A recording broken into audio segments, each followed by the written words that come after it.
Hey, this is a recorder's note. I accidentally didn't check the recorder thing and it automatically recorded this audio from the computer microphone instead of my actual microphone. So the audio is going to be a little wonky. This is the Humans Are Death Works fic, and the pairings are Shota Aizawa and Hisashi Yamada, while also having the pairing of Shinzo Hitoshi and Izuku Midoriya.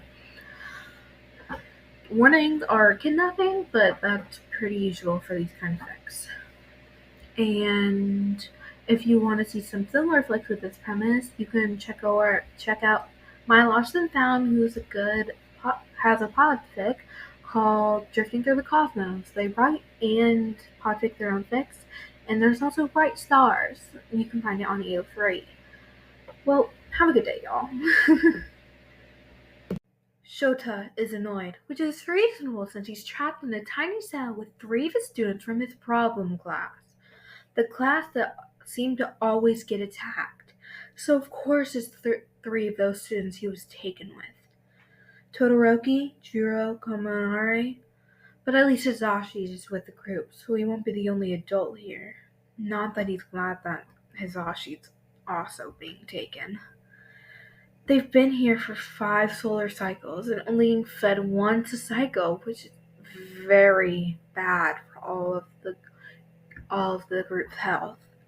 Most sentients need way more food to be healthy than what they are currently being given. Himself and Todoroki, being predatory species, don't need as much, but still aren't being fed the amount they need.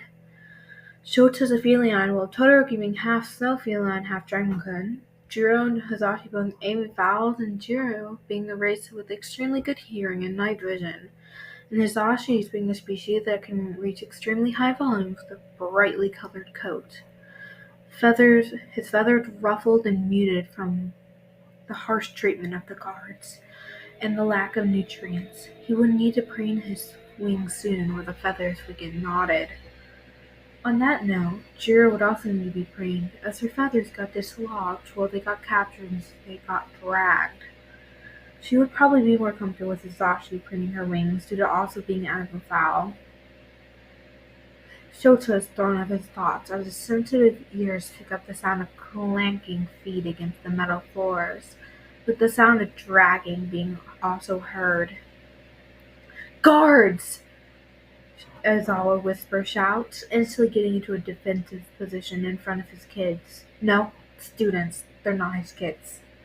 He can feel his mate getting a similar position in a spot between his right side and behind him, covering the open spot left to him being slightly too much to the left.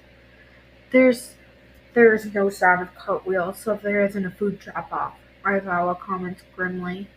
Finally, the noise becomes loud enough for the rest of the cell's occupants, and they visibly stiffen more than before. The sound becomes louder and louder until it reaches the door and a few beats that echo through the cement cell.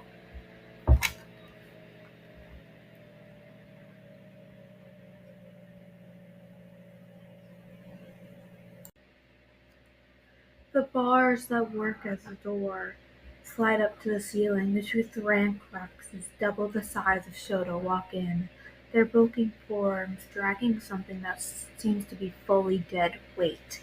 They step a few feet into the cell and lower the weight to the floor, stepping cautiously as not to damage the expensive product before leaving again.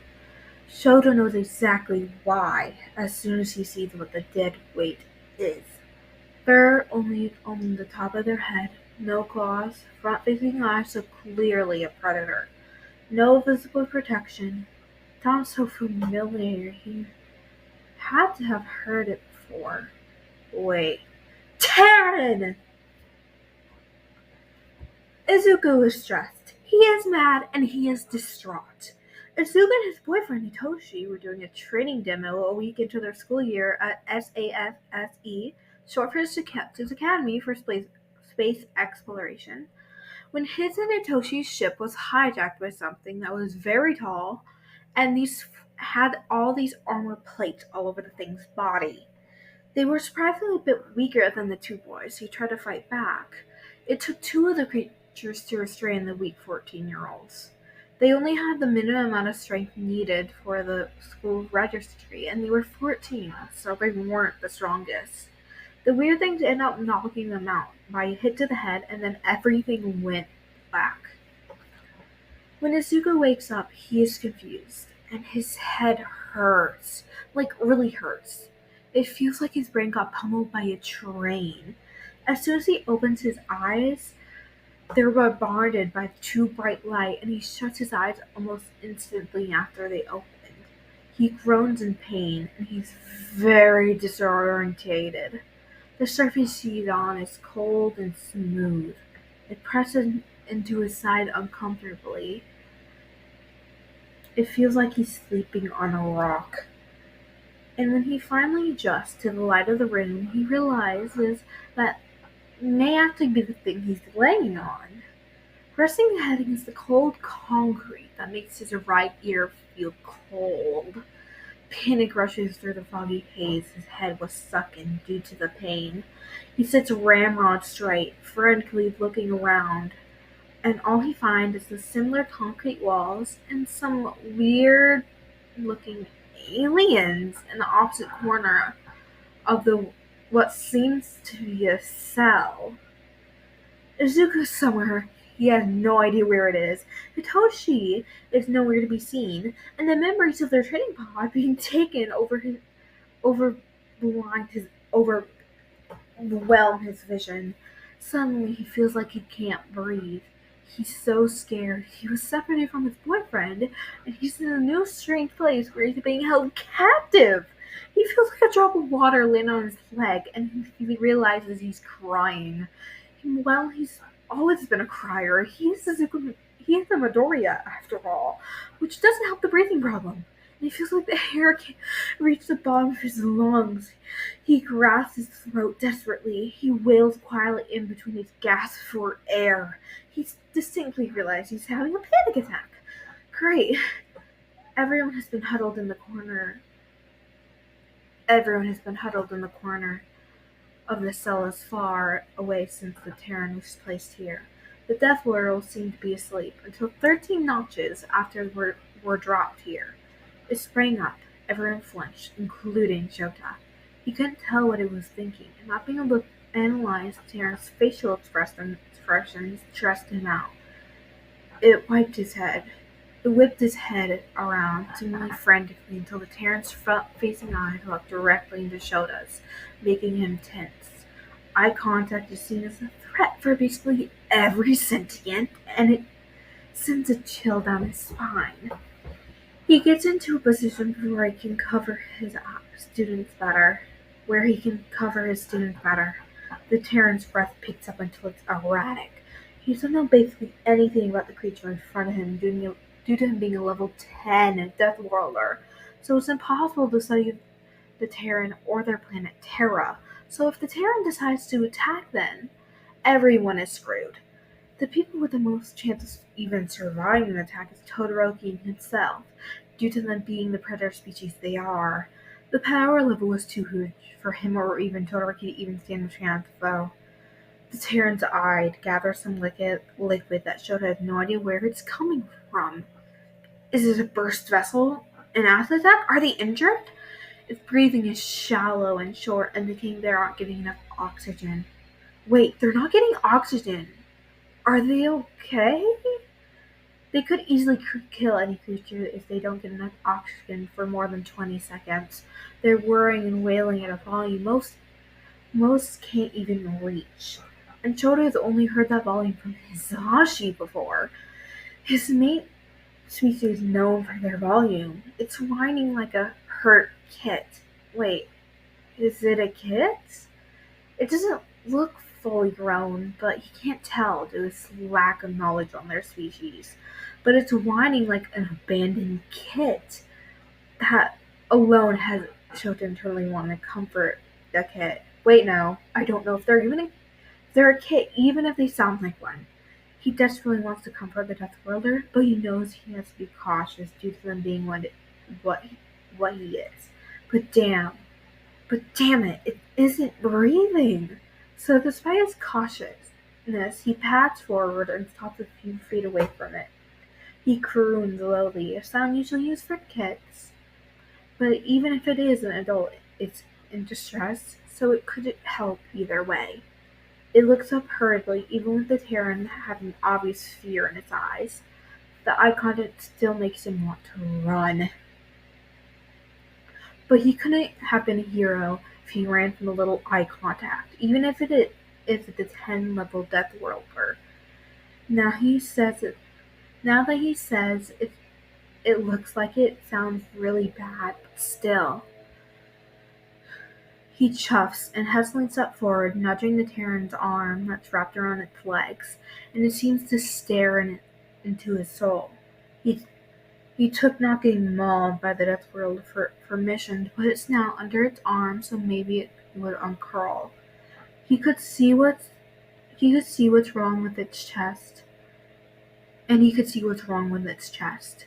He analyzed the creature's chest to see for any obvious injuries. So maybe it's just distressed? He hasn't heard of a single life form that will leak very important liquid from their eyes while being hard of breath for being panicked or stressed. He knew a bunch that whined and wailed as it was doing now, which still sounded like a kid. So maybe he had to guide the Death Worlder in how to breathe, as ridiculous as it seemed. He wrapped his paw around one of the weird 5 appendages that had very blunt and short claws at the end of its arm, and placed it on his chest while making exaggerated breaths. The Terran seemed to realize that yes, it did need to breathe, as it tried to copy his breathing pattern, being tended to be more aggressive or hostile while panicked or distressed. Beings tended to be more aggressive or hostile while panicked or stressed. So the faster this very dangerous Death Worlder, the faster he calmed this very dangerous Death Worlder, the faster that he and his students were in the least danger they could in this situation. Which wasn't much, but they needed every chance they could get. 'Cause a calm Death Worlder is better than an angry / panicked Death Worlder. Actually makes the first part sleepy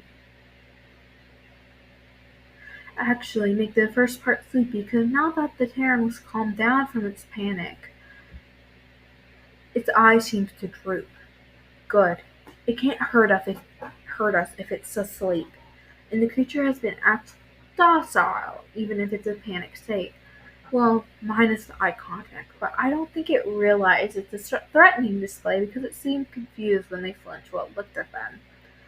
Well, maybe it's normal for their species or something, since they're like a level 10 Death Worlder? Then maybe threat displays were different there. Wait, it was wailing and whining. Emotions just are signs for at least sentient life, if not also sapient. But it's Death Worlder. The environments on a Death Worlder is way too harsh for sentient life. And the sentient part is also a stretch, but the environment on a Death World is way too harsh for sapient life. And the sentient part is also a stretch, but there's nothing else to explain it. Wait, he should probably stop calling it now that he knows that they might be sentient. He doesn't know how Terran categorize gender, so he doesn't know what he should use. She, he, they, or something else. I'll just use they and them. Then the Death Worlder seemed to be tired after their little breakdown. The Terran leaned forward, its eyes squinted. Oh no, is it mad? Oh no, is it mad? They continued to lean until their eyes are closed.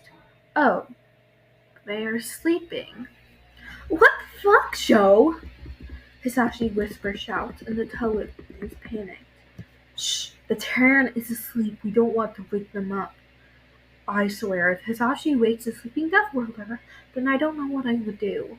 More like we don't know what the Terran would do, since some species acted violently if woken up. And since they were a Terran, the chance of that happening is higher than he'd like to imagine. The harshness of the planet made it so they probably would need to wake up fighting to survive if they were attacked in their sleep by other Terran life forms. Every life form on Terra is called Terran, since they know basically nothing about the planet's fauna. And the only information we have on the planet is the main species. Even that is